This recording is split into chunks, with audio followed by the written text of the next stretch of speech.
नमस्तेऽस्तु महामाये श्रीपीठे सुरपूजिते शङ्खचक्र गदाहस्ते महालक्ष्मी नमोऽस्तुते।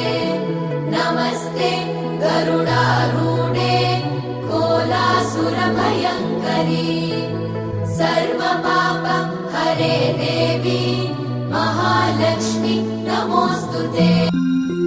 नित्यानन्दकरी वराभयकरी सौन्दर्यरत्नाकरी निर्धूता किल पापनाशनकरी प्रत्यक्ष माहेश्वरी प्राणेयाचलवंशपावनकरी काशीपुराधीश्वरी भिक्षां देहि कृपावलम्बनकरी माता सर्वस्य बुद्धिरूपेण जनस्य हृदि संस्थिते स्वर्गापवर्गदे देवी नारायणी नमोऽस्तुते।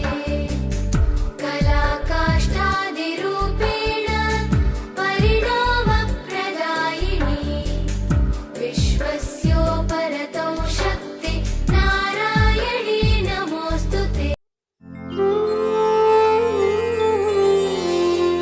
कराग्रे वसते लक्ष्मी करमध्ये सरस्वती करमूले तु गोविन्दम् प्रभाते करदर्शनम् समुद्रवसने देवी पर्वतस्तनमण्डले विष्णुपत्नी नमस्तुभ्यम् पादस्पर्शं क्षमस्व मे वसुदेव